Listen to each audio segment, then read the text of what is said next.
ተዋህዶ መሸሸጊያዬ ኦርቶዶክስ መጠለያዬ ሰላምሽ ከፍ ይበልልኝ እናቴ ሁሌም ኖሪልኝ ሰላምሽ ከፍ ይበልልኝ እናቴ ሁሌም ኖሪልኝ። በስመ አብ ወወልድ ወመንፈስ ቅዱስ አሐዱ አምላክ አሜን። ሰላም ተወዳጆች እንደምን አላችሁ? እኔ የፍጥረት ባለቤት እግዚአብሔር ይመስገን በጣም ደህና ነኝ። ተወዳጆች እንግዲህ ዛሬ በእውነት ለመናገር በተለያዩ ሀሳቦች መጥቻለሁ። እንኳን ለቅድስት አርሴማ ታላቅ የመታሰቢያ በዓል አደረሰን። ምሽት በዚህም ጉዳይ ላይ እንመለስበታለን። ተወዳጆች እንግዲህ ከ10 11 12 በኒውዮርክ የሚደረገውን የቅድስት አርሴማ ቤተክርስቲያን ጉዳይ ላይ አባቶች የሰጡንን ነገር ሰምተን እንመለሳለን። ከዚህ ማስታወቂያ በኋላ እንገናኛለን።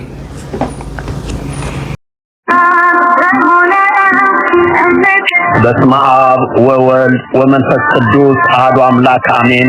አሁንም በዚህ ስፍራ ወደሚጸለየው ጸሎት አይኖቼ ይገለጣሉ፣ ጆሮዎቼም ያዳምጣሉ። ሁለተኛ ዜና ምዕራፍ 7 ከቁጥር 15 በሰሜን አሜሪካ በኒውዮርክና አካባቢዋ ሀገረ ስብከት ውስጥ የምትገኘው የሰራቲውስ የገነተ ደናግል ቅድስት አርሴማ ክርስቶስ ሰምራ ገዳም በሰሜን አሜሪካ የመጀመሪያው ገዳም ነው። ይህ ገዳም የእግዚአብሔር መንፈስ የሰፈፈበት ብዙ ታምራት የታየበት እየታየም ያለበት ነው። በመሆኑም የምዕመናኑ ቁጥርና የጸበልተኛውን ብዛት በየዕለቱ እየጨመረ በመሄዱ የቦታ መጣበብ ተከስቷል። ስለዚህም ይህን ችግር ለመፍታት የሰበካ ጉባኤውና የህንፃ ሰሪ ኮሚቴ ከገቢ አሰባሳቢ ኮሚቴ ጋር በጋራ በመሆን የህንፃ ማሰሪያ ፍቃድ አግኝተዋል። ስለዚህም የህንፃውን ማስጀመሪያ የሚረዳ ዓለም አቀፍ የገንዘብ ማሰባሰቢያ መርሃ ግብር ተዘጋጅቷል። በዚህ ለ3 ቀን በተዘጋጀው መርሃ ግብር ውስጥ ቅድስት አርሴማ ሰማዕትነት የተቀበለችበት ዓመታዊ በዓል ይከበራል። ቀኑም ጥቅምት 1 2018 ዓመተ ምህረት ወይም ኦክቶበር 11 2025 ነው። ስለሆነም ዓለም አቀፉ የገንዘብ አሰባሰብ የሚጀምረው ኦክቶበር 10 11 12 ሲሆን 11 የቅድስት አርሴማ ዓመታዊ በዓል የሚከበርበት ነው። የዚህን ዓለም አቀፍ ገንዘብ አሰባሰብ በዩቲዩብ፣ ፌስቡክ እና ቲክቶክ ይሰራጫል። በቀጥታ ስርጭት የሚሳተፉልን ኢትዮ ቤተሰብ ሚዲያ፣ ፍቅረ ኢየሱስ ወይም ቢንያም ስታይ ሚዲያ እንዲሁም ቀንዲል ሚዲያ ነው። በመሆኑም መልእክቱ እንደደረሶት ለዘመድ አዝማድ ሼር እንዲያደርጉልን በእግዚአብሔር ስም እንጠይቃለን። ቀን ኦክቶበር 10 11 12 2025 ቦታ የኢትዮጵያ ኦርቶዶክስ ተዋሕዶ የቅድስት አርሴማ ቤተክርስቲያን። የቅድስት አርሴማ በረከትና ቃል ኪዳን አይለየን። የገዳሙ ባህል አዘጋጅና የገቢ አሰባሳቢ ኮሚቴ።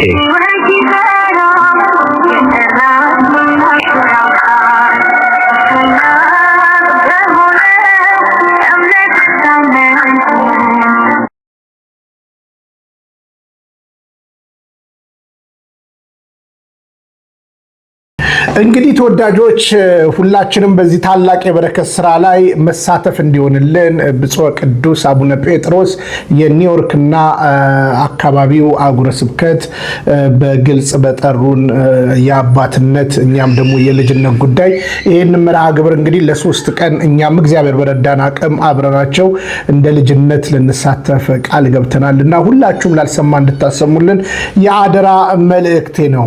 እሺ ኦርቶዶክስ ተዋሕዶን ሳያውቋት ለወጡ አንድ ነገር ላሳይና እመለሳለሁ። እሺ ነገር እንስማ።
በእውነት ቃለ ሕይወት ያሰማልን። ኦርቶዶክስ ተዋሕዶ ቤተክርስቲያን ሁሌ ይደነቃለሁ። በእውነት የምነግራችሁ ማለት ነው።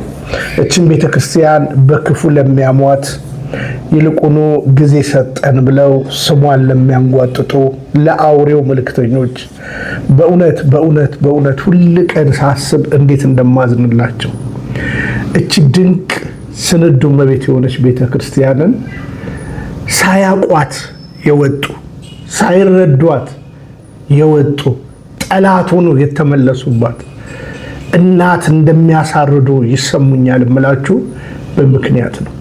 እቺ ቤተክርስቲያን ስንዱ እመቤት ነች። ዛሬ ብዙ ነገር እየሰማን ነው።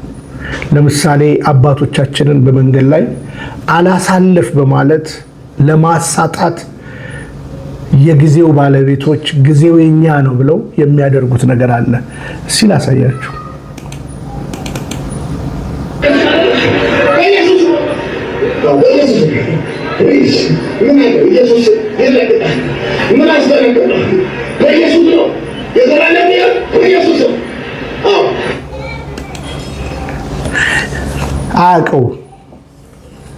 አያውቀው በእውነት ለመናገር አያውቀው። እኛ አባት ምን ያስደነግጣችኋል? በየቀኑ እሳቸው የሚጠሩት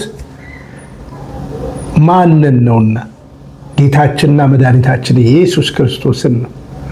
እሱ ግን የሚጠራው ሌላኛውን ኢየሱስ ነው፣ ልዩ ኢየሱስን ነው። ደግሞ በእውነት ለመናገር ጩኸትህ ያልገባህን መደለቀ አባታችንን ፊት ማይክ ማድረግ ነው እንጂ በእውነት ለመናገር ኢየሱስ ክርስቶስ ለአባቶቻችን የዕለት ተዕለት ያንደበታቸው ንግግር ነው። የዕለት ሲነሱ ሲተኙ ያንደበታቸው ንግግር ነው። ግን አንተ የምትለው ሐሰተኛው ኢየሱስን አይደለም። እና ቤተክርስቲያን በብዙ እየታመሰች ነው። ግን በዚህ ሁሉ ፈተናና ወጀብ ደግሞ መስካሪ አትጣ። ሰንደቋን ይዛ ብትቆይ አገር ለማቆየት፣ መከባበሩን ይዛ ብትቆይ አገር እንደ ሀገር እንድትቆይ፣ በዚህ ያክል እየተሰደበች በዚህ ያክል ስሟ እየጠፋ ያልሆነችው ስም እየተሰጣት በትዕግስት የምትቆየው እናት ስለሆነች ነው። እውነተኛ የክርስቶስ ቤተክርስቲያን ስለሆነች ነው። ተወዳጆች፣ አንድ በዚህ ግርግር ውስጥ የሰውም አይነት አለው እምልበት ነገር አለ። እኚህ ሙስሊም አባት ወቅቱን ተነሶ በጣም ቻሌንጅ የሚያደርጉት አንድ ጥያቄ አለ። አድዋን ያነሳሉ። በጣም ጀግና አባት አድዋን ያነሳሉ። ስለ ሀገር እውነትን ይመሰክራሉ። ይልቁኑ ስለ ቅድስት ኦርቶዶክስ ተዋሕዶ ቤተክርስቲያን እውነትን ይመሰክራሉ። ስለ ሰንደቁም እውነትን ያነሳሉ። እንስማቸው። እያንዳንዱን ነገር በእርጋታ ማየት ስላለብን እኔ አንድ ነገር የምነግራችሁ በሃይማኖትም ቢመጡ ትናንትና እስልምና ሃይማኖት ያስገባው ክርስትና ሃይማኖት ነው። ነቢዩ መሐመድ ሰለላሁ ዐለይሂ ወሰለም ስደተኞችን የእነሱን ዜጎች ተወላጆችን የላከው ክርስቲያን የሆነው ነጋሽ ጋር ነው፣ አስረግጬ የምነግረው። ስለዚህ ዛሬ በሚያመጡት ሀሳብ ትናንትና ክርስትና ሃይማኖት ለእስልምና የሰራው ውለታ ማፍረስ አይቻልም። አትፍሩ። ኢትዮጵያ ባንዲራ ማውለብለብ ነው። የኢትዮጵያን አንድነት ማሳየት ነው። ለዓለም ሕዝብ ኢትዮጵያ ለማኝ ሆና አለማሳየት ነው። ሰጥቶ መቀበልን መስራት ነው። መሪያችን ዘመነ ካሴ በጣም ጥሩ። እሺ አንተም ጠይቃለሁ።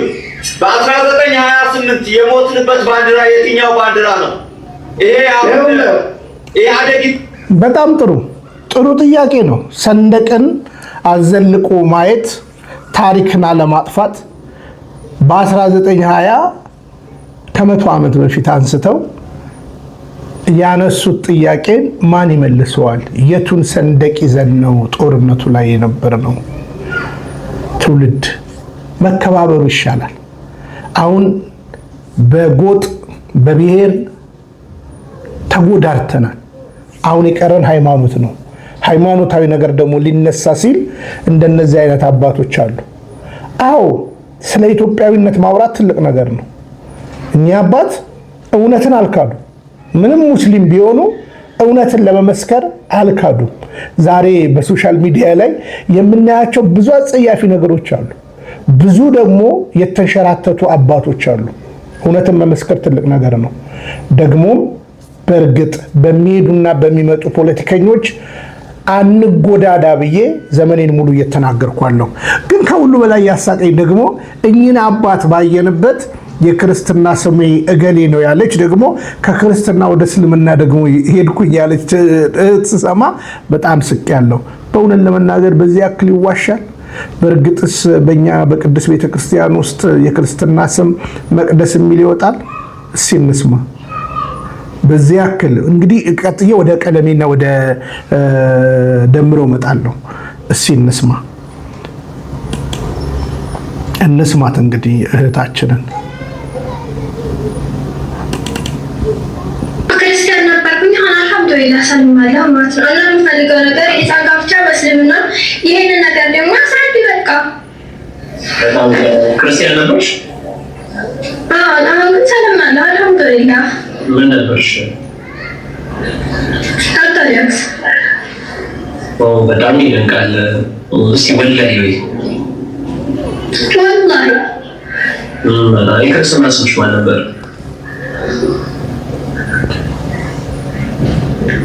ስለ ክርስትና ስሜ ብነግርህ ዋነግርህ እኔ እዚህ ጋር ስለ ስሜ አይደለም ምን ያሆን የፈለኩ ማለት ነው። ስሜን ሳይሆን እንዲነግርህ የምፈልገው ይሄንን የህፃን ጋብቻ በእስልምና ያልከውን አስረዳኝ ነው ያልኩት።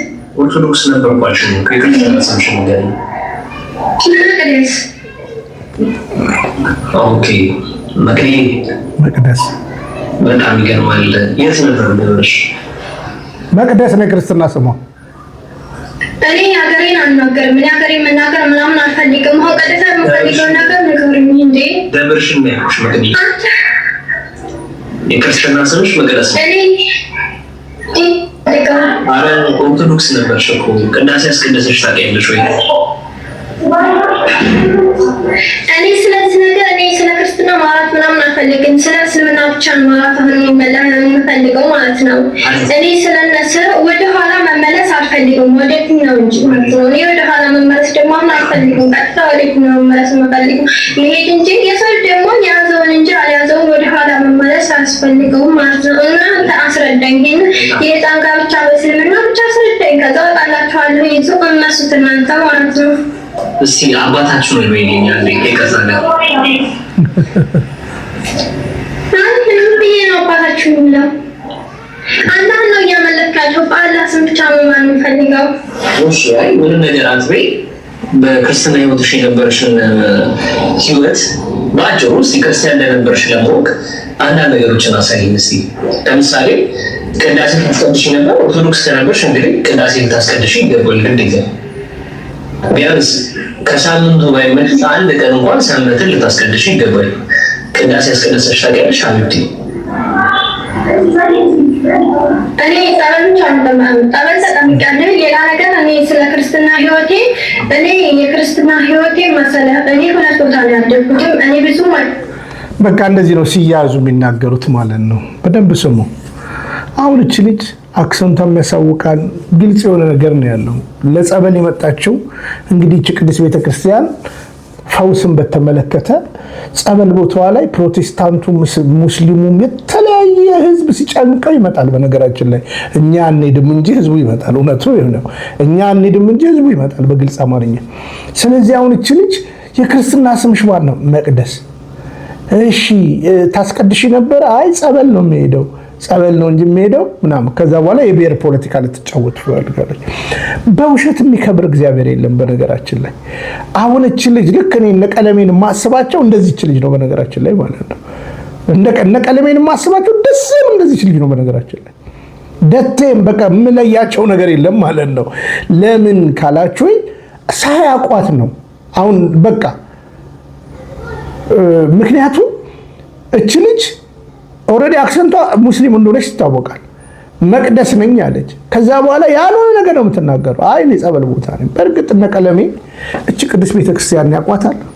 እቺ ስንዱ እመቤት የሆነች ቤተክርስቲያን ያቋታል። አንዳንዶች በትላንትናው የሲስ ቤት ጉዳይ የተለያየ ሀሳብ ስታነሱ ሰምቻለሁ። እኔ አንዱን ልናገር እንግዲህ ደምረው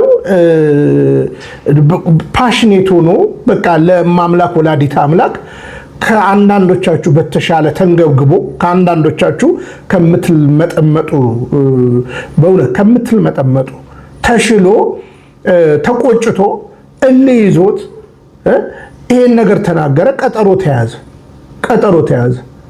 ስለዚህ ያንን ስድድብና ከማያምን ከአውሬው መልእክተኛ ጋር ይሄ ጉዳይ አያስፈልግም ብለው በውስጥም አንዳንድ ወንድሞች መክረውት ይቅር ከማጋ ነው የምትከራከረው ብለው ኦልሬዲ ደምሮ ከዚህ መርሃ ግብር ላይ ቀረ፣ ከዚህ ውይይት ጋር ቀረ።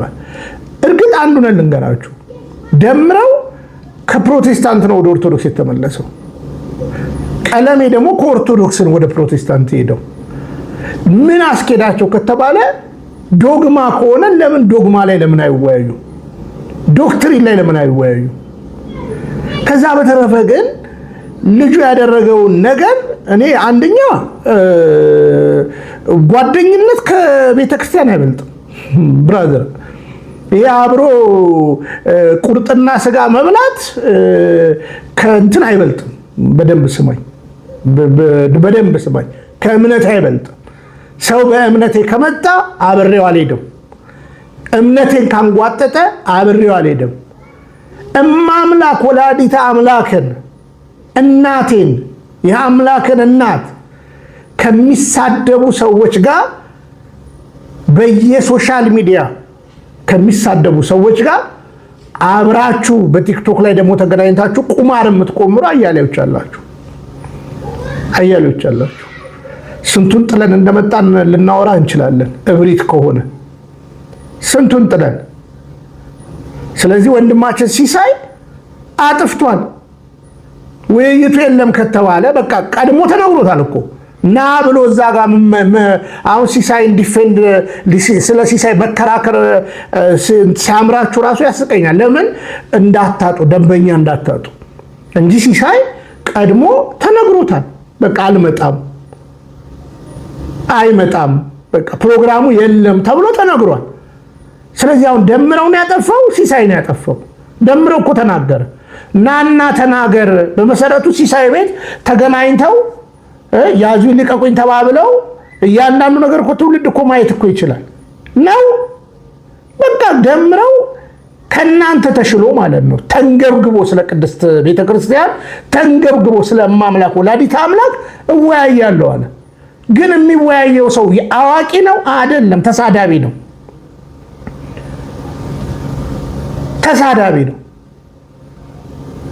የአውሬው መልእክተኛ ነው። ከስድብ ውጭ ሌላ ነገር የለው። ስለዚህ ደምረውን ማሳቀቅ አትችሉም። በምን ሞቲቭ ነው ይሄን ነገር የተናገረው? በምን ሞቲቭ? እናንተ ማን ፈቅዶላችሁ ነው የምትወያዩት? ስለዚህ ደምረው ለዛውም እኮ ምክር ሰማ፣ የታላላቆቹን ምክር ሰማና አላደርግም አለ። እናንተ አሁን ሲሳይን ፕሮቴክት የምታደርጉት ለምንድን ነው? ሲሳዩ ከመርሃ ግብሩ ከሌለ በኋላ በቃ ዛሬ ውይይት የለም ብቻችሁን ልትናገሩ። ስለ ወንጌል ከሆነ ፕሮቴስታንት ናችሁ፣ ስለ ወንጌል ከሆነ ሌላ እምነት ሳትነኩ የምታስተምሩ ከሆነ አስተምሩ። ከዛ በተረፈ ግን ስለ ሌላ እምነት ልታስተምሩ አይገባም ማለት አይቻልም። እማምላክ ወላዲተ አምላክን ትላንትናም ቀለሜ በሲሳይ ቤት እንደፈለገ ሲናገራት አልነበረ? በአንዳንዶች ልብ ውስጥ ልንገራችሁ የለችም፣ እማምላክ የለችም። አጭበርባሪዎች ናችሁ እናንተ። ኮይን ካገኛችሁ ምንም ችግር የለባችሁ። ስለዚህ ማስቆም ይችል ነበር፣ ሲሳይ ማስቆም ይችል ነበር። ደምረውማ የወንድሞቹን ምክር ሰምቶ ቀጥታ ቤቱን ከፍቶ በጉዳዩ ላይ ቤት ትምህርት ተሰጠ። አብዛኞቻችሁ ግን እዚህ ራሱ አሁን የምትቀደዱት ራሳችሁ ሲሳይን ፕሮቴክት የምታደርጉ ሲሳይ ቤት ስሮ ናችሁ እየሰማችሁ ነበር። እነ ዘማርያም ሳስተምሩ ነበራችሁ፣ እዛ ቁጭ ብላችሁ ትማሩ ነበረ። መሀል ሰፋሪዎች እናንተ ማን ሆናችሁ ነው? በነገራችን ላይ ማን ሆናችሁ ነው በቃ ደምረው እኮ ሰማ። ትላንትና ፈለገ ሄዶ የቀባጠረውን አይደል እንዴ እንደገና መምህራኖች መተው እኛ ጋር እንደምንም ብለን ቴዲ ጋር ገብተን እውነትን ያሳየ ነው። ግን ፈለገን ተናግራችሁታል? አልተናገራችሁትም። ሽቀላ ላይ ናቸው። ስለዚህ ይኸውላችሁ እኛ ስለ ቤተ ክርስቲያን ረጋ ብለን እንስማ። እናንተ በሰንበት ትምህርት ቤት አለፈን ብላችሁ እርግጥ ከኛ ተሻላላችሁ። ተሻላችሁ ማለት ግን ቤተ ክርስቲያን እናወቃችሁ ማለት አይደለም። ለዛውም ብዙ ጥርጥር ቤተ ክርስቲያኖቹ ላይ ችግር አለ ብላችሁ ጥርጥር የምትፈጥሩ እናንተ ናችሁ። የክትፎ ቤት ጓደኛ ማቾች እናንተ ናችሁ። እናንተ ናችሁ ስንዱን መቤት የሆነች ቤተ ክርስቲያን ላይ ጥርጣሬ እንዲፈጠር የምታደርጉ። አሁን እመጣበታለሁ።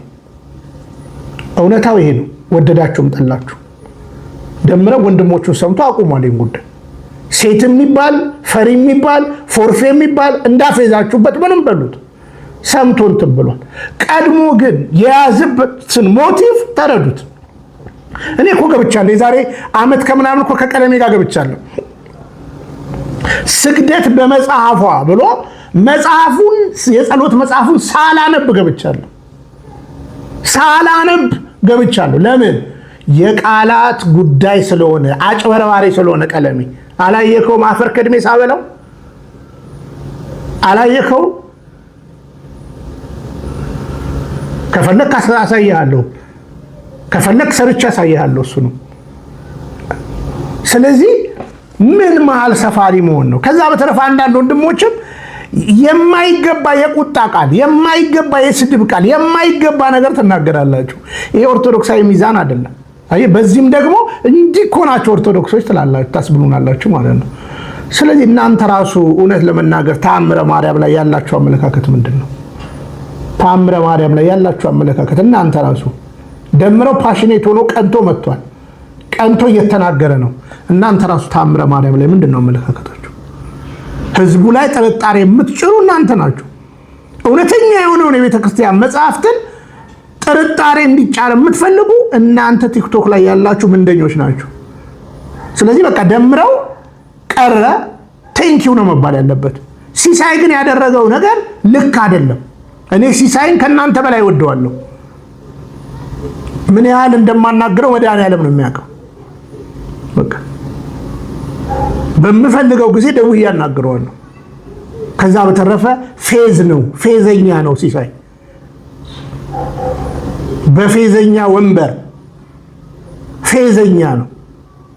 ስለዚህ ምንድነው ሲሳይን ፕሮቴክት የምታደርጉት? ሲያሰድባት ማምላክ ወላዲታ የእናንተ እናት ብትሰደብ እዛ ቤት ትሄዳላችሁ? ስለዚህ የእናንተ የስጋ እናታችሁ ብትሰደብ እንዴት ትላላችሁ? አታጭበርብሩ፣ አታደናግሩ፣ ህዝቡን አታጭበርብሩ። ለእናንተ ለቲክቶክ ቁማርና ለመኪናችሁ ነዳጅ ብላችሁ አታስደፍሯት ማምላክ ወላዲታ አምላክ። አይ ስንቆርጥ እንቆርጣለን። አማን ሻሎምን ድምፅ ሆነን ያስፈታ ነው። አንድም ቤት ያላስፈታውም። አሁንም ካቲካላውን እየጨለጠ አሁንም የቃመ እንደፈለገ የሆነ አማን ሻሎም ልንገራችሁ፣ እኔ እዚህ ሁሉ እንዲመጣ ሁሉ አናግሬው አውቃለሁ። 10 ቀን ሆነው እንዴ 10 ቀን ሆነው እንዴ አማን ሻሎም ቅዱስ ቤተክርስቲያን ሲሳደብ። ከዛ በኋላ ቢንያምና አማን ሻሎም ተገናኝተዋል? አልተገናኙም። አለቀ አለቀ አለቀ። መልካምነትን የምናሳይበት ነገር አለ። ልንገራችሁ፣ ጴንጤ አብዛኛው ጴንጤ ሁሉንም ባይሆን ውለታ አያውቅም። ቲክቶክ ላይ ያሉ ደግሞ አብዛኞቹ ውለታ አያውቁም። በነገራችን ላይ እኛ ጋር ያሉት ደግሞ ደንበኛ ይጡ እንጂ መሀል ሰፋሪ ሆነው ሌላ ነገር ይላሉ። ሲሳይ ቁጭ ብሎ ቅዱስ ቤተክርስቲያን ሲያሰድብ ነው ያደረው በአንድ ቦዘኔ፣ በአንድ የአውሬው መልእክተኛ። በዚህ አጋጣሚ እንግዲህ ፕሮቴስታንቶችም ደስ አይበላችሁ። ያ ፕሮቴስታንት እኮ በነገራችን ላይ እኮ ጨዋ እኮ ነው። በነገራችን ላይ ጨዋ እኮ የነበረ እኮ ነው። እኔ እስከማውቀው ድረስ አሁን ትምህርቱን ምናምን እንተውና ፕሮቴስታንት ትልልቅ ሰው ያለበት ቦታ ነው። ትምህርቱ ምናምን ተው፣ ትምህርቱ ከአባትየው ጀምሮ ከመስራቹ ጀምሮ እየዘቀጠ ነው። ግን ስብዕና ጥሩ ሰዎች አሉ። አሁን በቀለሜ በእውነት ለመናገር እነ ጋሽ ታምራት ኃይሌን እነ ተስፋዬ ጋቢሶን ወርደን እንናገራለን፣ እንደ አንዳንዶችን እንናገራለን። ሲናገሩ ነው መልስ የምንሰጠው። ያ ማለት ትምህርትና ዝማሪያቸው ልክ ነው ማለት አይደለም። በቃ የመናፍቅ መዝሙር ነው። ስብዕና ነው እያወራን ያለ ነው። አሁን እኮ ቀለሜን እኮ ማስቆም ያለበት ጤነኛ ቢሆን ኖሮ ፕሮቴስታንት ነው ማስቆም ያለበት። ለምን? እርግጠኛው የምነግራችሁ የፕሮቴስታንት ስኮላሮች እነዚህን ፍራሽ አዳሽ ነን የሚሉትን ያፍሩባቸዋል። ስለዚህ እኛም ጋር ልክ ደንበኛ እንዳታጡ ምናምን እና ወንድም ደምረው የመማር ጉጉት አለው፣ ይማራል፣ ያጠናል። ግን ደምረው ነው ያጠፋው፣ ሲሳይ ነው ያጠፋው። ደምረው በቃ አለቀ እንወያይ አለ። ከዛ በኋላስ መርሃ ግብሩ ቀረ። ለምን? የወንድሞቹ ምክር ሰማና ቀረ። በእብሪት የሄደው ጓደኛችሁ አለ እንዴ? ተናግራችሁታል ነበረ እንዴ? ፈለገ አልተናገሩትም። ደምረው እንግዲህ ድቁና በኋላ እንመጣበታለን። አንድ ሰው ዲያቆን ሆነ ማለት የቤተ ክርስቲያንን ትምህርት ታወቀ ማለት አይደለም። ብራዘር እቺ ቤተ ክርስቲያን እኮ 21 ዓመት እኮ ነው። በነገራችን የሊቃውን ትምህርት 21 ዓመት ነው። 3 6 6 5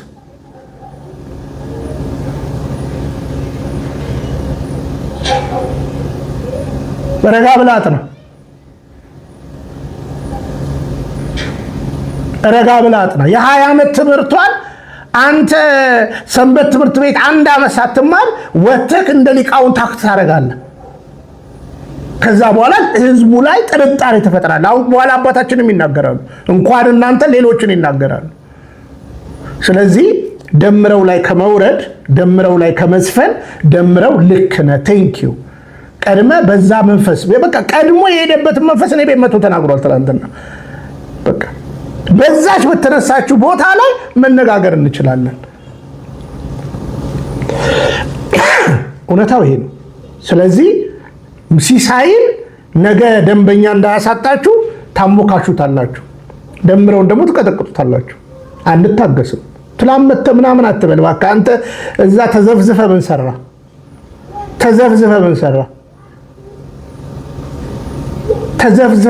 በቁጭት እኮ ሲሳይ ማነው ስሙ ጥሩልኝ፣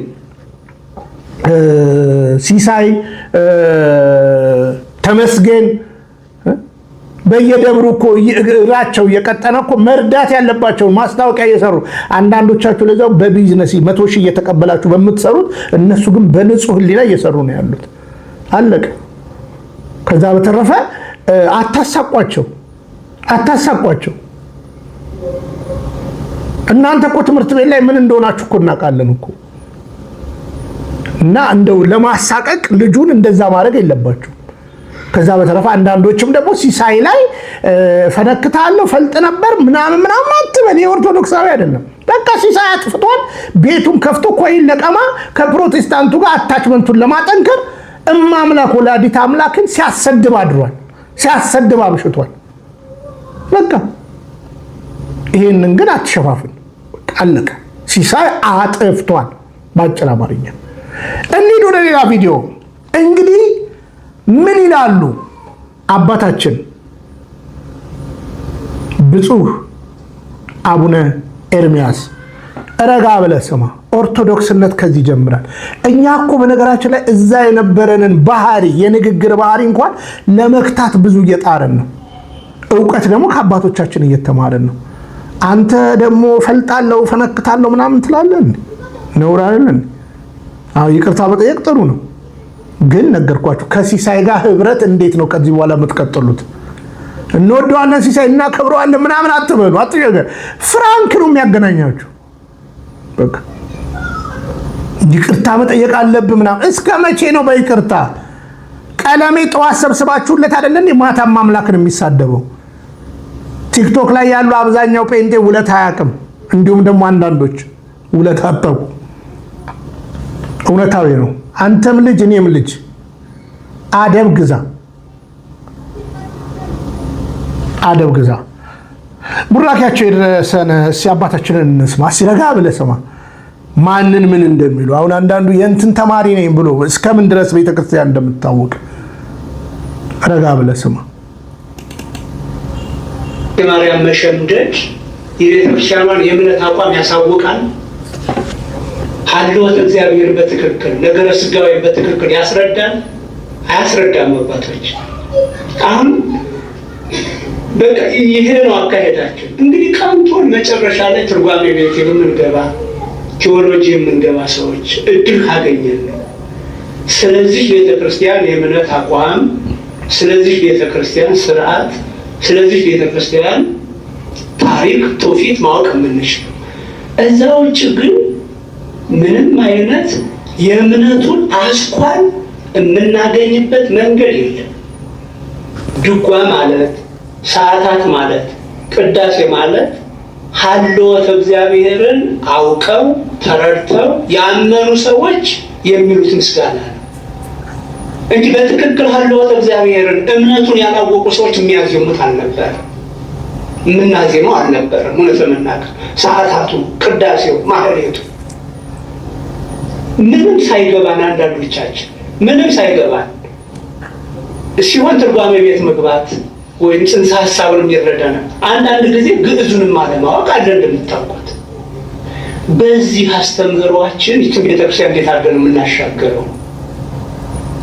ወደ ሰንበት ትምህርት ቤት ስንሄድን ይሄው ነው፣ መዝሙር ላይ ነው የምናተኩረው። ተመሳሳይ ነው። የአብነት ትምህርት ቤቱና የሰንበት ትምህርት ቤቱ ሂደት ተመሳሳይ ነው። እነሱም በሚገባቸው አማርኛ መዝሙር ላይ ነው የሚታገሉት፣ እኛም ግዕዝ መዝሙር ላይ ነው የምንታገለው። ጽንሰ ሀሳቡን በማስተማር ረገድ ግን ሰንበት ትምህርት ቤትም ዜሮ ነን፣ አብነት ትምህርት ቤት ላይም ዜሮ ነን። ለዚህ ነው ሀልወተ እግዚአብሔር በትክክል አለማወቃችን፣ ነገረ ስጋዌን በትክክል አለማወቃችን፣ እግዚአብሔር የተለያዩ ሀብታትን የሚያስተላልፍባቸውን መንገዶች በትክክል አለማወቃችን፣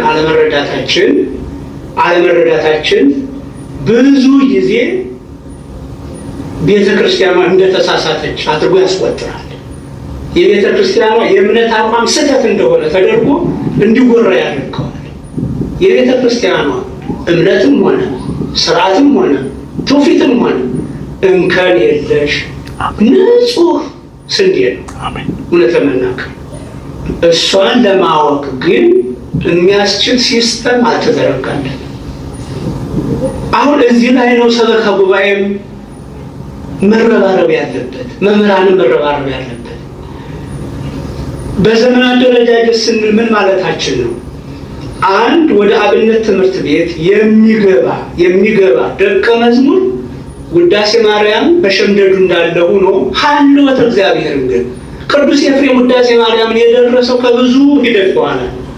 ቅዱስ ያሬድ ድጓን የደረሰው ከብዙ ሂደት በኋላ ነው። መጀመሪያ መሰረተ እምነቱን አውቆ ነው። መሰረተ እምነቱን ማወቅ እግዚአብሔር ማለት ምን ማለት ነው? እግዚአብሔር አንድ ነው ስንል ሶስትም ነው ስንል በምኑ ነው? የዚህ ማስረጃውስ ምንድን ነው የሚለውን ጎን ለጎን እያሳየን ከሄድን እነዚህ ሰዎች አማንያን ዘማሪያን ይሆናሉ። አሁን በቅጡ ሳናውቅ ዘማሪያን ነው፣ በቅጡ ሳናምን ማለት ነው። ለዚያ ነው አሁን አንዳንድ ጊዜ ማህሌታችንም ላይ ቅዳሴያችንም ላይ ተመስጦ የሚጠፋው ዱላ መደባደብ የሚፈጠረው ምክንያቱም ለእምነቱ ያለን ግንዛቤ ትንሽ በመሆኑ እንደ ዘፈን እንደ ሙዚቃ እያደረግነው ማህሌቱን እኔ ልበል የኔ ነው እንጂ አንተ ምንድን ነው በሚል ዱላ ይገጠማል። እንደ መፈናከት አለ። ከትልቅ ሰው ፊት እንኳን ከትልቅ መሪ ፊት እንኳን እንደዚህ አይነት ነው አይፈጸምም። እንኳን እግዚአብሔርን ሊያመሰግን በእግዚአብሔር ፊት የቆመ ሰው አይደለም በትልቅ ሰው ፊት የማይደረገውን ነገር ማህሌቱ ላይ መቅደሱ ላይ የምናደርገው በእምነት በእውቀት ባልተመሰረተ መዝሙር ላይ ቆመን ከዚህ ካልወጣን ይችን ቤተክርስቲያን አናሻገር። አሁን የሚያባንነው የሚሰርቀው በጣም ብዙ ነው። በሚዲያ እያያችሁ ነው። ብዙ ቄሶች ብዙ ቄስ ተብዬዎች፣ ብዙ ዲያቆናት መነኮሳት ተብዬዎች ምን እንደሚሉ ቤተክርስቲያኗን ሳያውቋት ቤተክርስቲያኗን በቅጡ ሳያውቋት እንዴት እንደሚተቹ ስለ ቅዱሳን ያለንን ስለ ክርስቶስ ያለንን በትክክል ስላልተረዱ እንዲሁ አልፈው ስለነበረ የእነሱ አለማወቅ ቤተክርስቲያኗ እንደማታውቅ ተደርጎ አስቆጠረብን። ስለዚህ መምህራኑ የትርጓሜ መምህራኑ የቴዎሎጂ ምሩቃን መገናኘት አለባችሁ። ጩኸቱን የምታስጠኑ ትኖራላችሁ፣ ትርጉሙን የሚያስጠኑ ጽንሰ ሀሳቡን የሚያስረዱ ሰዎች አብረው ጎን ለጎን ሊሄዱ ይገባል። የአብነት ትምህርት ቤትን እናደራጀው ካልን ይሄድ፣ አለበለዚያ እንደ ኬሚስትሪ ቢሸመድዱት ምን ያደርግልናል? እዩዋቸውማ መምህራኑ ተማሪዎቻችሁ ምንም ህይወት እኮ አይሆናቸውም። ህይወት ተኮር እኮ አልሆናቸውም። ምክንያቱም መጀመሪያ እምነቱን አላስተማርናቸውም። የእምነቱ ሰዎች የሚዘምሩትን ነው ሸምድዱ ያልናቸው፣ አዚሙ ያልናቸው። የምትጨነቁትን ለዜናው ምልክት እንጂ ለመልእክቱ አይደለም። እናንተም ስታስተምሩ ምልክቷን ነው ጭረት፣ ድፋት፣ ድርሰት፣ ቁርጥ ወዘተ የምትሏቸው። ግን በዚያ መንገድ የምታዜሙት ዜማ መልእክቱ ምንድን ነው የሚለውን አትነግሯቸውም። እናንተም አልተነገራችሁም። የመጣንበትን እናውቀዋለን። ይሄ ግን እስከ መቼ መዝለቅ አለበት? ከዚህ አኳያ መቀናጀት ያስፈልገናል። አባት መኩራራት የለብንም። የትርጓሜ መምህር ቀጠርን ማለት የዕለቱን ወንጌል የመታውን ይምታ ብሎ ሰበከ ማለት አስተማረ ማለት አይደለም። ትርጓሜ መምህር ቀጥረን ማለት አይደለም። አሁን ህፃናቱ አሉ፣ ሽማግሌዎቹ አሉ፣ የተማረው አለ፣ ያልተማረው አለ። ያ ስብከት ማንን ታሳቢ እንደሚያደርግ አስቡት። ህፃናት አሉ፣ ምንም ፊደል ያልቆጠሩ አሉ። እስከ ፕሮፌሰርነት የደረሳችሁ ደግሞ ምሁራን አላችሁ። ማንኛችሁን ይሆን የሚመጥነው? በትክክል ሊቁ ማንን ታርጌት አድርጎ ያስተምር ይሆን? የለም፣ የመታውን ይምታ። በቃ የስብከት ነገር አይለውጥም። ስብከት ብቻውን ስብከት ለተማሩ ሰዎች ማጋያ በህይወት እንዲኖሩት ማድረጊያ ነው እንጂ ራሱ ትምህርት አይደለም። ስብከት ማለት እኛ የትርጓሜ መምህር ቀጠርን ስንል ወይም ሰባኪ ቀጠርን ስንል የሚሰብክ ማለታችን አይደለም። በክላስ ለህፃናቱ በእድሜያቸው ልክ፣ ለወጣቶቹ በእድሜያቸው ልክ፣ ለሽማግሌዎቹ ለአሮጊቶቹ በእድሜያቸው ልክ፣ ለምሁራኑ በእውቀታቸው ልክ ሞጅል አዘጋጅቶ ነገረ እምነቱን የሚያስተምር ነው። እንደው በዚህ ደረጃ በታየን ጊዜ ማሳፈራችን በሆነ በዚህ ስንለካ በጣም ነው የምናሳዝነው። የቅዳሴው ብቻ ቃልዮት ያሰማልን። በእውነት አባታችን ቃልዮት ያሰማልን። እመለስበታለሁ ወደ ሌላው ለንጽጽር ስለሆነ ያስቀመጥኩት። እንግዲህ ቤተክርስቲያን እንዲህ ነች። እንዲህ አይነት ስንዱ እመቤት እንዳልኳችሁ ነገርን ከፍላ ብሉይ ኪዳን ብላ አዲስ ኪዳን ብላ እያለች በአራት ከፍላ በ20 እና በ21 ዓመት ተማሪዎቿን ታበቃለች። ይህ ማለት ግን በጣም ብዙ የማይቆጠሩ በዛ ውስጥ ይኖራሉ፣ የሚጨመሩ ትምህርቶች ማለት ነው። ነገር ግን ወደ ህዝቡ ተደራሽ ስንሆን ምን ሆነን እንቅረብ የሚለውን ትልቅ ምልከታ ተናግረዋል። ግን በመሃል ላይ አባታችን አንድ ያነሱት ነገር አለ። ሳያቋት የወጡ ሰዎች ደግሞ አሉ። እስኪ እነዚህ ሳያውቁ የወጡ እችን ቅድስት ቤተክርስቲያንን ቀርቶ ምን ተምረው እንደወጡ ምንስ አውቀን ነው እንደሚሉ እኔ ግራ ነው የሚገባኝ። እስኪ እንስማቸውና እንምጣ። እንዲሁ ስዕል መቼ ተጀመረ? አመጣጡስ እንዴት ነው? መጽሐፍ ቅዱሳዊ ይዘት አለው ወይ የሚለው እንደው እሱ ደግሞ እስኪ ያወራል።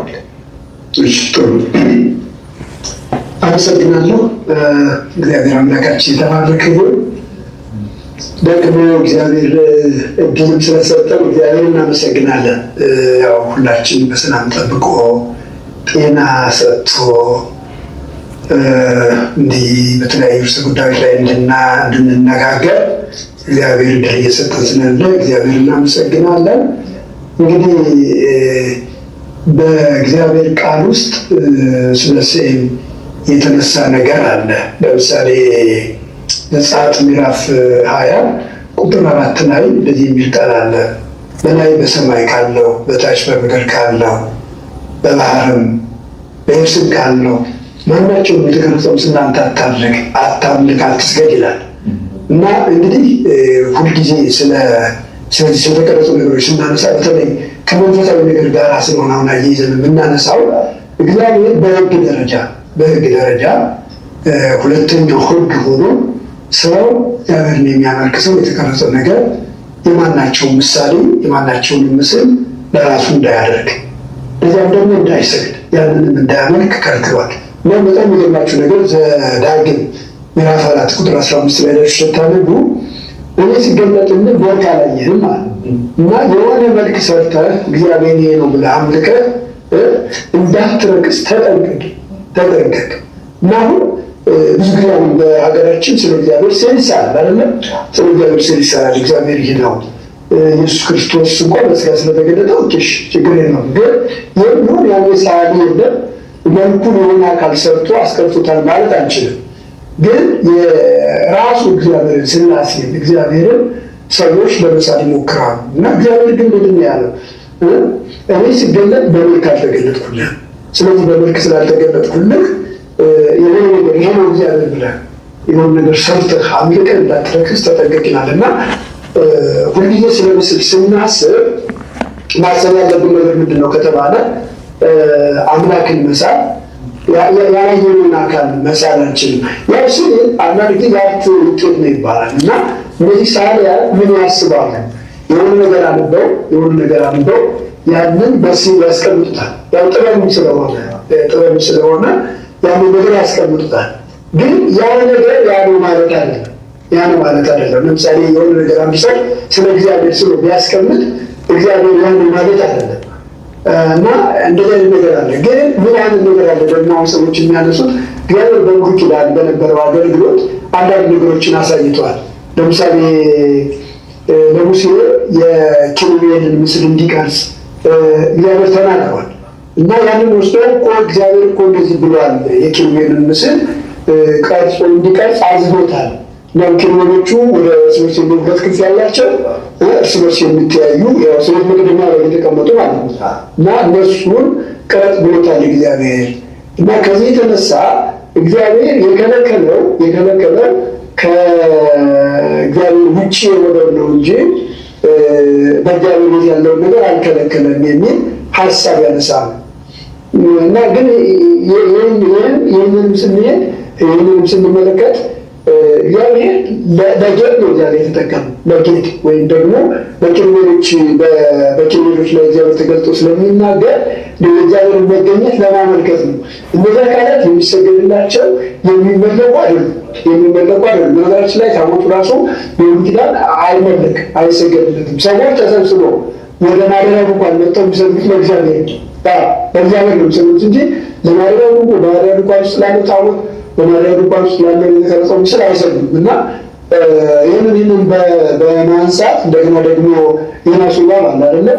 ታስታውሳለች ዘኍልቍ ላይ ያለው ዘኍልቍ 25 አካባቢ ያለው እና እሱንም በመጥቀስ የናስ ባብ ራሱ ቀረጽ ያለው እሱ ነው ብሎ ይናገራል።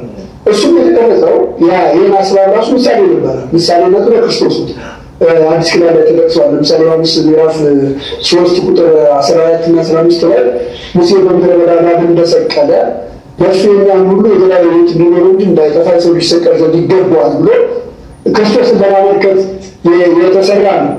ሰዎች በእባብ ተገርፈው ነበረ።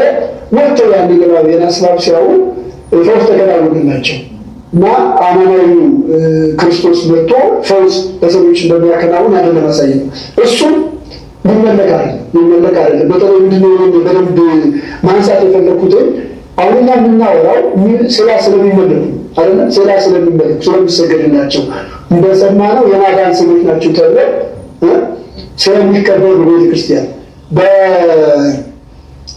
በሁለተኛ ዜና ምዕራፍ 18 በሁለተኛ ነገሥት ምዕራፍ 18 ቁጥር 3 ላይ የናሱን እባብ ሰዎች ማጠን ጀምረው ነበር እና ኢዮስያስ የተባለው ንጉስ ምን አድርጎታል? ሕዝቅያስ የተባለ ንጉስ ሰባብሮታል፣ ሞክስ አድርጎታል። እና እግዚአብሔር ለምን ይህንን የማስባብ ሰበርክ ብሎ አልተቆጣው። ለጊዜው የሆነ ነገር ለመስራት እግዚአብሔር ተጠቀሙበት እንጂ ቀጣይ ነገር አልነበረም። እና ከዚህ የተነሳ ምንድነው እነዚህ ያነሷቸው እነዚህ ነገሮች በማንሳት ስለ ቤተክርስቲያን እንደተፈቀደ ያስባሉ። ግን ይሄ ትክክል አይደለም። ወደ አዲስ ኪዳን ስንመጣ ወደ ታሪኩ ልመለስና ወደ አዲስ ኪዳን ስንመጣ በአዲስ ኪዳን እንግዲህ በመጀመሪያውና በተለይ በሁለተኛው ሶስተኛው ክፍለ ዘመን ላይ ስዕልን ለማስተማሪያነት ሲጠቀሙ ነበር። የቤተክርስቲያን አባቶች ይህንን አድርገዋል። ለምንድነው ይህንን የተጠቀሙት ሲባል በዛን ጊዜ መጻሕፍት የሉም። በዛን ጊዜ ቤተክርስቲያን በኃይለኛ ስደት ውስጥ ያለችው። ከዚህ የተነሳ ምንድነው የሚያደርጉት?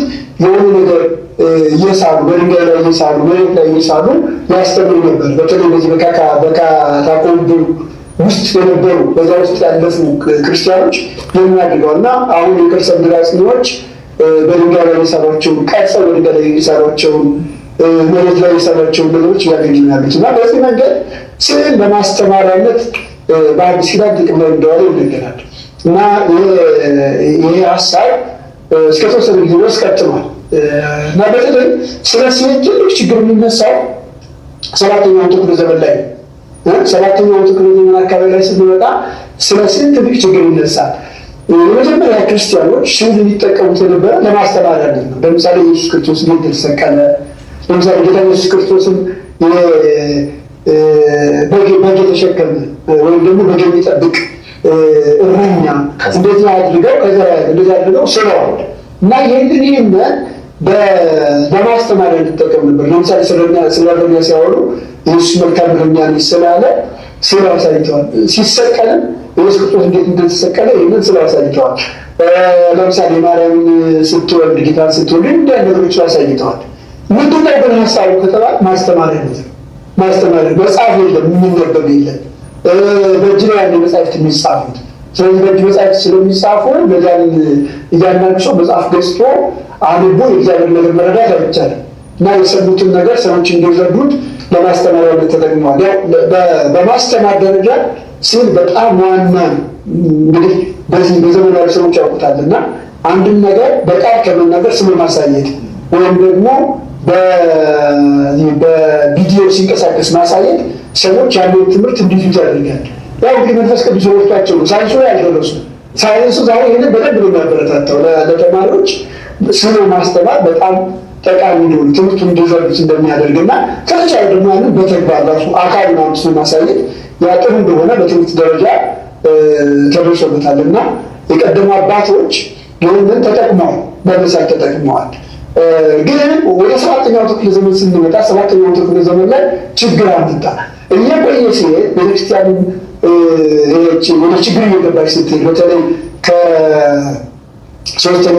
ከአራተኛው ክፍለ ዘመን መጀመሪያ አካባቢ ጀምሮ የቤተክርስቲያን ነፃነት ታውጇል እና ቤተክርስቲያን ነፃነት ሲታወጅ ቤተክርስቲያን ወንጌሉ ከመስበክ የእግዚአብሔር ቃል ከማስተማር ይልቅ እርስ በርስ ወደ መጨቃጨቅ በስነ መለኮት ሀሳቦች ላይ ወደ መነጋገር ምናምን መጥተው ነበር እና ህዝቡን ከማስተማር ችላለው ስለነበረ ህዝቡ በአንዳንድ ቦታ ማምለክ ጀምር ያመልክ ነበር ስዕላትን ማለት ነው። እና ይህ ምን አመጣ? ክርስቲያኖችን እንዲነቀፉ አደረገ።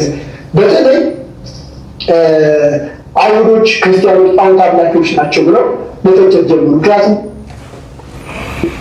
እሺ እንግዲህ ፍርዱን ለእናንተ ተዋለው። እንግዲህ እነዚህ ስብስቦች ኦርቶዶክሳውያን አይደሉም፣ ፍራሽ አዳሾች ናቸው። እኔ በጣም ነው የሚያስቁኝም የሚያሳፍሩኝም ማለት ነው። በመሰረቱ መጽሐፍ ቅዱስን አለማወቅ ብዙ ነገር እንትን ይላል። ቀደም አባታችን አቡነ ኤርሚያስ የሚመክሩት እንደነዚህ ሳያውቁ ይወጣሉ።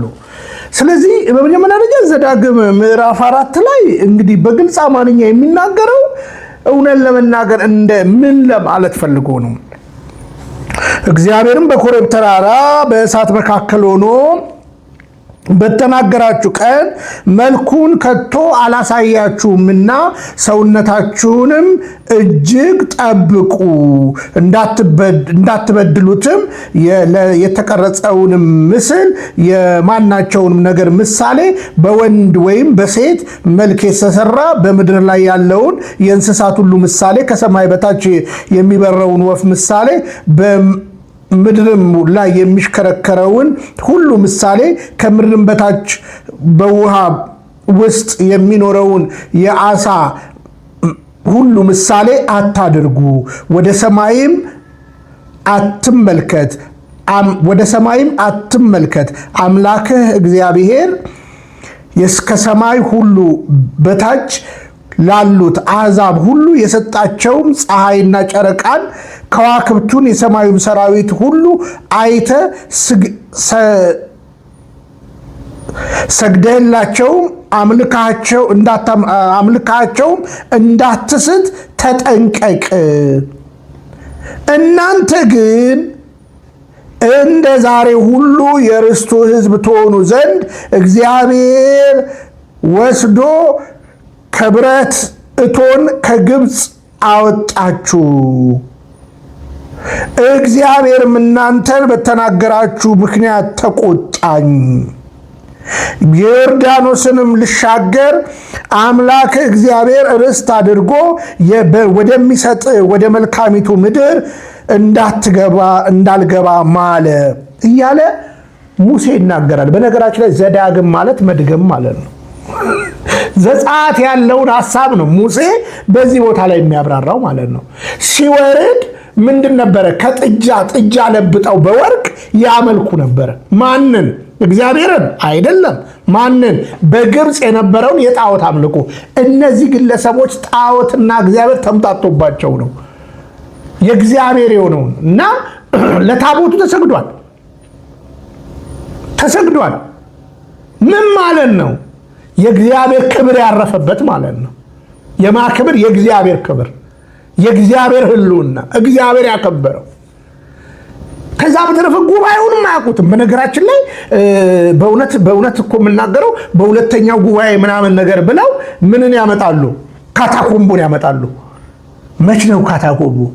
እንደነዚህ ናቸው ሳያውቁ የሚወጡት። እነ ቀለሜ እነዚህ ሳያውቁ የሚወጡት በመሰረቱ በ700 ምናምን አለ ከኔ ስር ቁጭ ብሎ ስለሚማር በአግባቡ ስር ይዞ መጽሐፍ ይዞ አይማርም እንጂ በ726 እስከ 728 ከዛ መጨረሻ ላይ በ787 አባቶች ኮንክሉዥን ሰጡ የምንለው ከዓለም አቀፋዊ መረጃ የምናመጣው ነው እንጂ በእኛ ቤተ እምነት አይደለም፣ በኦርቶዶክስ ተዋሕዶ አይደለም፣ በካቶሊኩ ነው፣ በዛኛው ነው። ጽንፍ የረገጠ ነገር አያስፈልግምና እናመልካለን የሚል የተፈጠረው እዛ ቤት ነው። እዚህ ቤትማ ተሰድሯል። ብራዘር አስቡ፣ ረጋ ብለን እንማር። አልረፈደም። እኛ ይኸው ሶሻል ሚዲያ ላይ ከተቀመጠን 4-5 ዓመት ሆነ። መምህራን እየጋበዝን እየተማርን ነው። መምህራንን ግን ስትጋብዙ ማንነታቸውን እያወቃችሁ አሁን ሰንበት ትምህርት ቤት 1 ዓመት ተመላልሶ መጥቶ እኔ መምህር ነኝ ይላል። ቴዎሎጂ ኮሌጅ 1 ዓመት ገብቶ እየተማረ እኔ መምህር ነኝ ይላል። እና አባታችንም በአግባቡ ተማሩ ነው። እንደነዚህ እንዳትሆኑ። አሁን ወጥቶ የሚዘላብደው ስላልገባው ነው። ዘጸአት ላይ የተነሳው ሐሳብን ሙሴ ምን ያህል እንዳስቀረው ነው እየተናገረ ያለው። አውዱ ነው የተናገረው። ከጣዖት አምልኮ ስለ መራቅ የተሰጠ ማስጠንቀቂያ ነው የሚለው። ከእግዚአብሔር አይደለም። በእግዚአብሔር አምልኮ በእግዚአብሔር ስርዓትማ ቤተ መቅደስ ስራልኝ ማለት እኮ ቅርጽ ማለት ነው። በነገራችን ላይ ታቦት ቅረጽ እኮ ቅርጽ ነው። በሕዝቅኤል መጽሐፍ ሳል ከተማይቱን ሳል እኮ ስዕል ነው። አዲስ ኪዳን ላይ ክርስቶስ በፊታችሁ እንደተሳለ ይላል። ተስሏል። በምናባችን እናየዋለን። ግን እኔ ጴንጤዎች ሁሉ ነገር እነዚህ ፍራሽ አዳጆች ሰው ሲሞትባችሁ ለምንድን ነው ፎቶ አድርጋችሁ ሻማ የምታበሩት? ሲመልሱልኝ መጽሐፍ ቅዱስን በቅጡ ካጠናችሁ ኦርቶዶክስ ተዋሕዶ ነው የምትሆኑት። በአባታችን የመጨረሻ ቡራኬ እንለያይ። ተወዳጆች ረጋ እያለን እንማራለን። ለማንኛውም በግልጽ አማርኛ እንነጋገር ከተባለ እቺ ቅድስት ቤተክርስቲያንን ቀና ብሎ የሚያያት የትኛውም የሃይማኖት ተቋም የለም። እውነተኛ የክርስቶስ ቤተክርስቲያን ኦርቶዶክስ ተዋሕዶ ናት። ኦርቶዶክስ ተዋሕዶ ናት። አታደናግርም፣ አታጭበረብርም። መሪጌታ ሳትሆን ጥምጣሙን ምኑንም እንደፈለክ እየለበስክ ልታጭበረብር ትችላለህ። ቴዎሎጂ ኮሌጅ 1 ዓመት 2 ዓመት ተምሬያለሁ ብለህ መምህር ነኝ እርግጥ 3ኛ ዓመት ላይ ለተሞክሮ ስትወጡ ነጭ ቀሚስ ትለብሳላችሁ በየክልሉ ጥሩ ነው መልበሱ። ነገር ግን ያ ማለት አወካት ማለት አይደለም። ቤተክርስቲያን የ20 ዓመት ነው። በነገራችን ላይ ትምህርቷ 20 ዓመት ተሰድሯል። ቅድም ብያቸዋለሁ 6-6-5-3 ብላ አስቀምጣለች። ረጋ ብላችሁ አጥሩ። በስተመጨረሻውንም አባታችን ካቋረጡበት ቦታ እንስማና ቡራኬ ተቀብለን እንጨርሳለን። ከልብ ነው የምወዳችሁ፣ ከልብ ነው የማከብራችሁ። ላልሰማ አሰሙልን፣ ሰብስክራይብ አድርጉ፣ ሼር አድርጉ፣ ለትውልድ አድርሱልኝ። እንዲህ አይነት ነገሮችን እናጎለብታለን። እግዚአብሔር ኃይልና ጉልበት በሰጠኝ ልክ የቅዳሴው ብቻ ቅዳሴው አይታወል ቅዳሴያኑ ቁጥር አይጉደል 5 መሙላታቸው ላይ ነው እኛ ትኩረት የምናደርገው። እንዲያው ሲል ደግሞ አንዳንድ ቦታ ላይ 7 ሞሉ አልሞሉ ላይ ነው። ግን ጥራታቸው ምንድነው? ምን አውቀዋል? የለም። እውነት ለመናገር 5 ሰው በግድ ሞልቶ ከመቀደስ ይልቅ አንድ ሰው መጀመሪያ ቀጥሮ ማስተማር ህዝቡን ቢቀድም። ምክንያቱም አሁን እኛ እንቀድሳለን እንጂ የሚቆርብ የለም። እንደምታዩት ያስተዳዳሪው የሰበካ ጉባኤው ቁጥጥር ቅዳሴ ታጎል አልታጎለ ስንት ሰው ቆረበ ላይ አይደለም። የሚቀደሰው ግን ለቆራቢ ነው አይደል? እንዲቆርብ ነው ሰው። እንግዲህ ታስታውሳላችሁ ቅዳሴ ሁሉም ቦታ ላይ እሑድ ይቀደሳል። አንድም ቆራቢ እንኳን የለም። እነዚህ 5ቱ ልዑካን ብቻ ስራ ሆኖባቸው ይመስለኛል ቀድሰው ቆርበው ይወጣሉ። አንድም ሰው ግን አይቆርብም። ቅዳሴ ታጎለ ቢል ግን ጫጫታው ማለት ነው አይደል?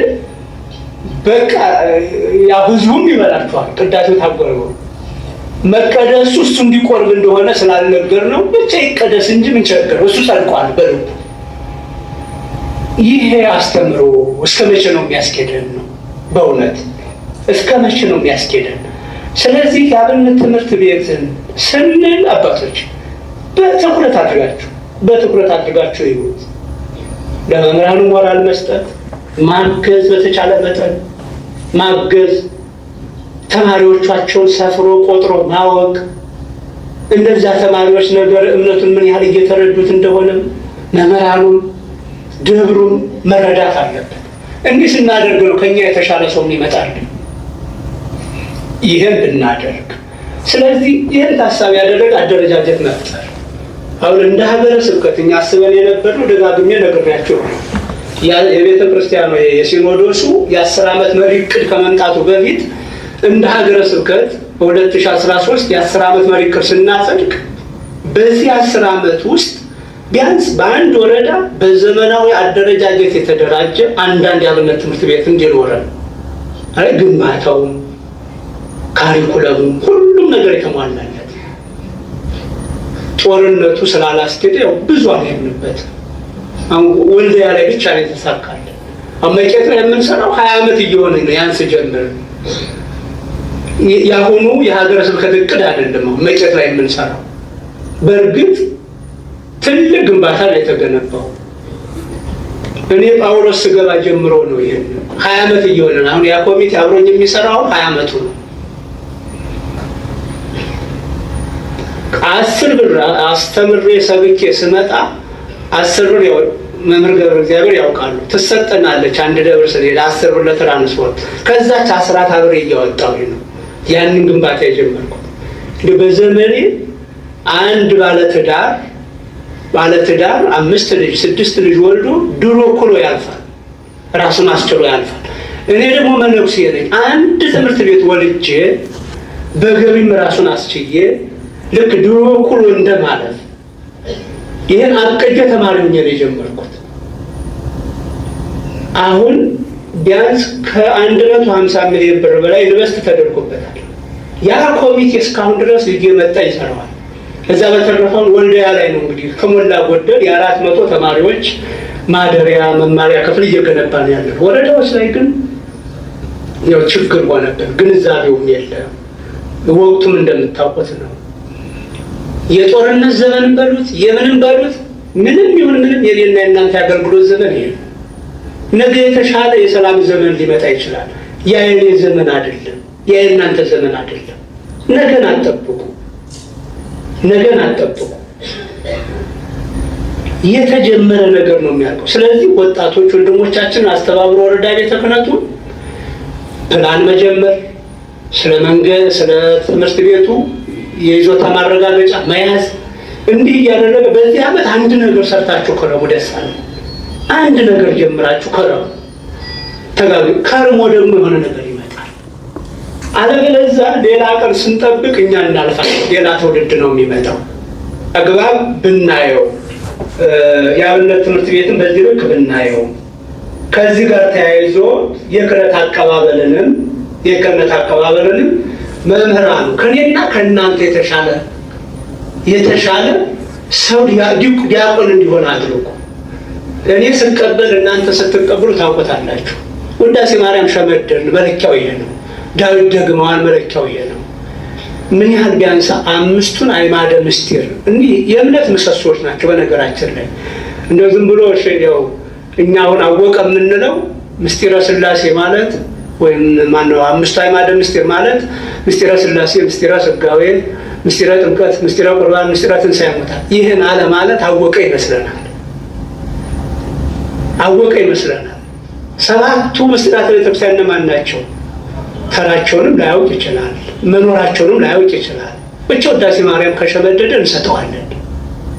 አሁን ይሄ ዲያቆን መሆን አለበት ወይ? እውነት ለመናገር አልነበረበትም።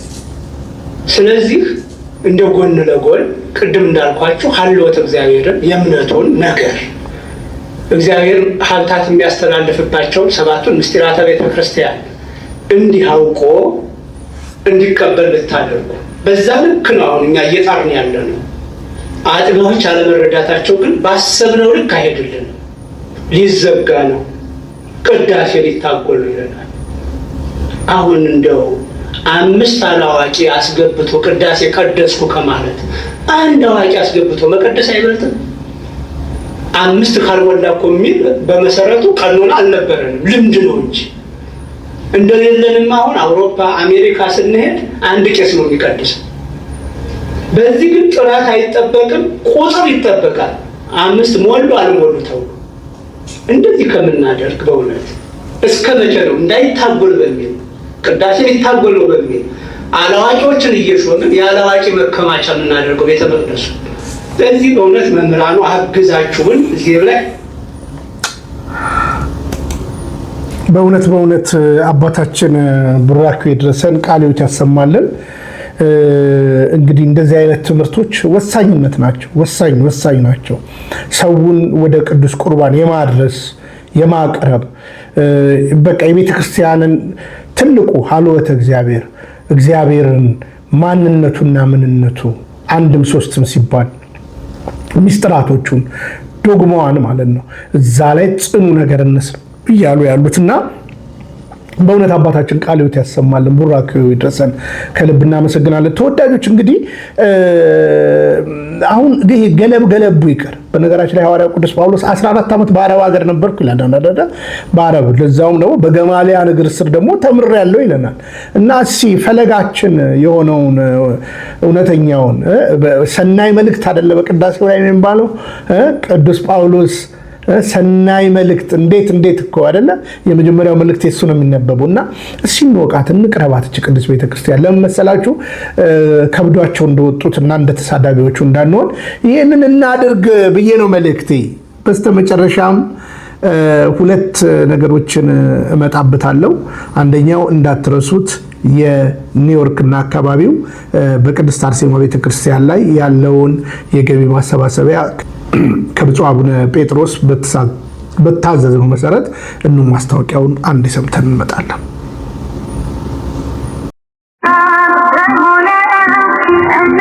በስመ አብ ወወልድ ወመንፈስ ቅዱስ አሐዱ አምላክ አሜን።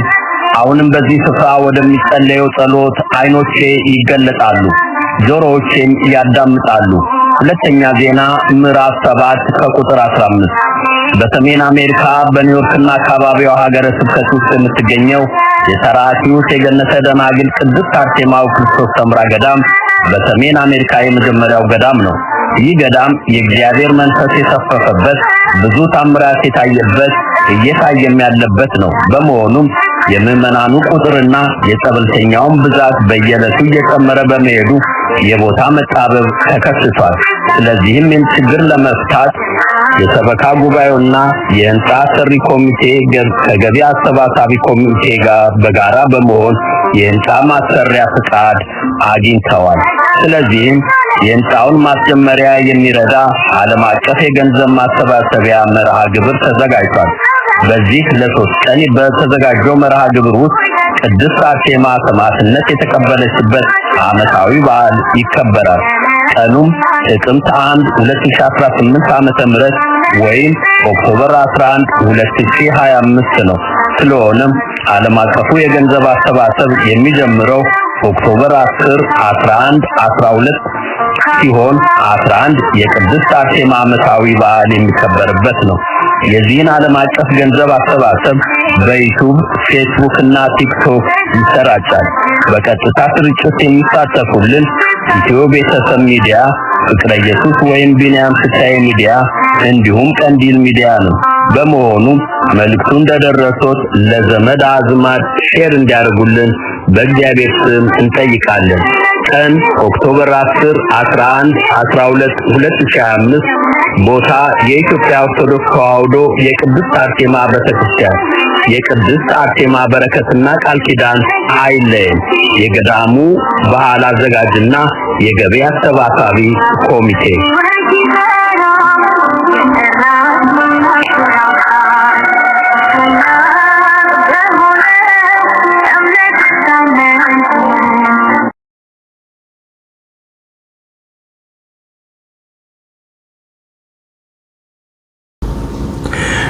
እንግዲህ ሁላችንም 10፣ 11፣ 12 በዛ ቦታ ላይ ታሪካዊ የቤተ ክርስቲያን የልጅነታችንን ግዴታ እንወጣ እላለሁ።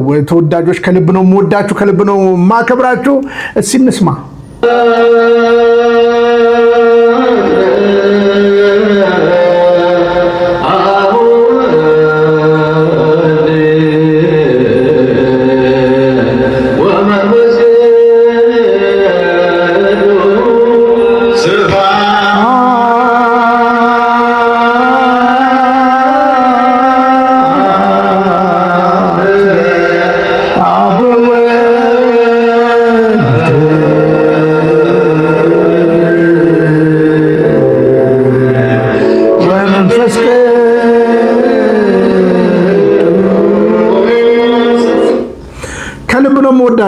ከልብ ነው ማከብራችሁ። ለትውልድ አድርሱልን፣ ሼር አድርጉ፣ ተማሩ፣ ተጠቀሙበት።